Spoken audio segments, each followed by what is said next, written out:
क्या कंगना रनौत बनेंगी भारत की अगली प्रधानमंत्री? एक युवती ने पूछा कंगना से सवाल, सुनिए जवाब। So, do you think so? You have any plans to become the prime minister? Because the way you are walking and heading like a queen. I think we are all looking forward for it. Like the two girls. Yes. We are. So, ma'am, what's your purview on that? मैंने actually अभी एक film किया call emergency. वो देखने के बाद आप definitely नहीं चाहेंगे कि मैं प्राइम मिनिस्टर बनूं। मौका था Razakar silent genocide of Hyderabad trailer launch का। यहाँ ट्रेलर को अनवील कर उन्होंने इवेंट पर मौजूद लोगों और मीडिया को संबोधित किया और जय श्री राम का नारा लगाया। नमस्ते दोस्तों, जय श्री राम, जय श्री राम। दोस्तों, आज आप यहाँ इस तादाद में आए, बहुत बहुत धन्यवाद।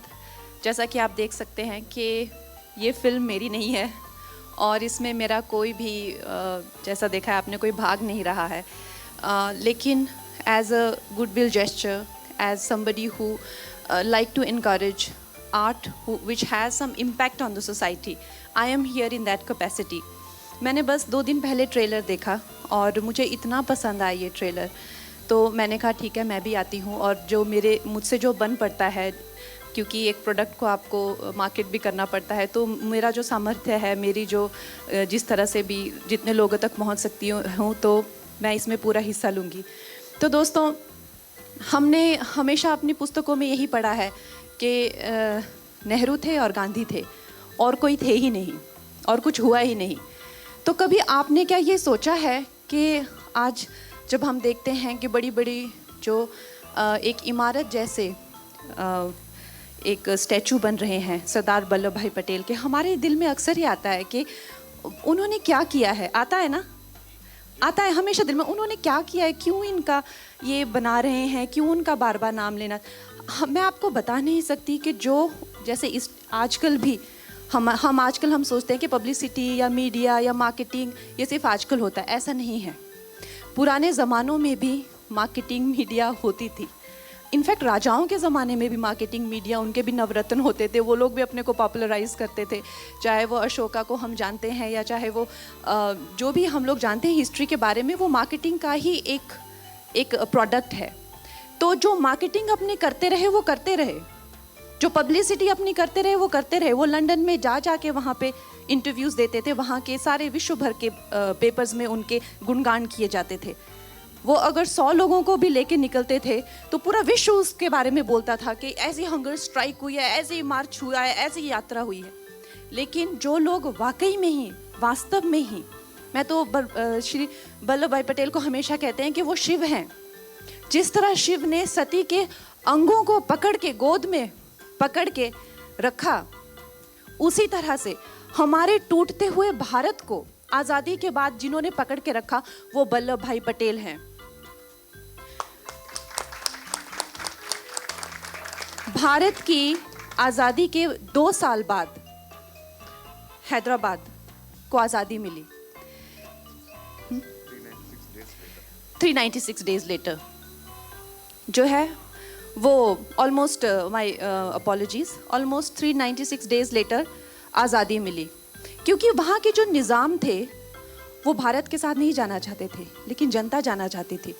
तो आज जब आप लोग सुनते हैं जो टुकड़े गैंग है फिर से एक्टिव होती है, ये क्लेम करती है कि हम जो है, हम तो कभी एक संयुक्त राष्ट्र थे ही नहीं, हम तो हमेशा टुकड़ों टुकड़ों में बसने वाले राज्य थे।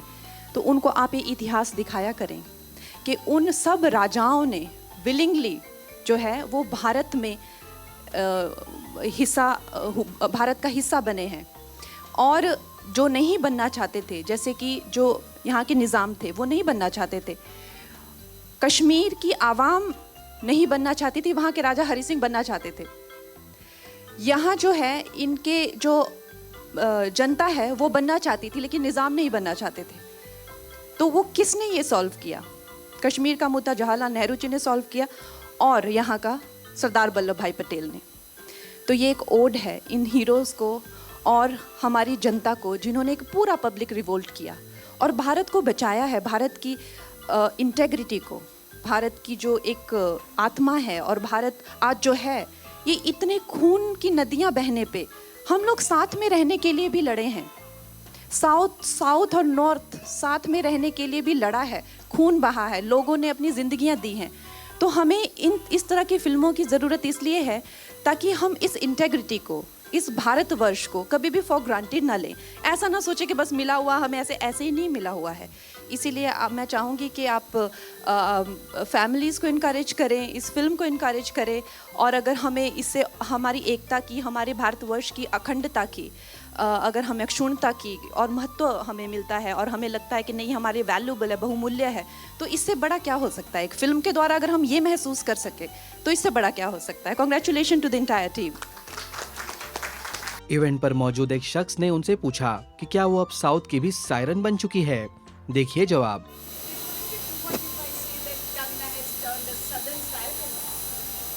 Southern siren, yes. In my look, of course, I work so much in South India that I am just so inspired by the weave. You must be pointing to the weave.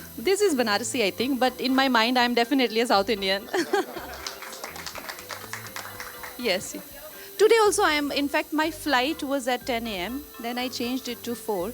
I am going to Chennai for my film shoot only. So I take your guys' leave and I'll see you soon. Kangana बेहद खूबसूरत लग रही थी इस साड़ी में। उन्होंने खुद ही कुछ तस्वीरें ट्विटर पर शेयर की और लिखा, आज का लुक एटर्नल साधना जी के ब्यूटी से इंस्पायर्ड है, कैसी लग रही हूँ मैं।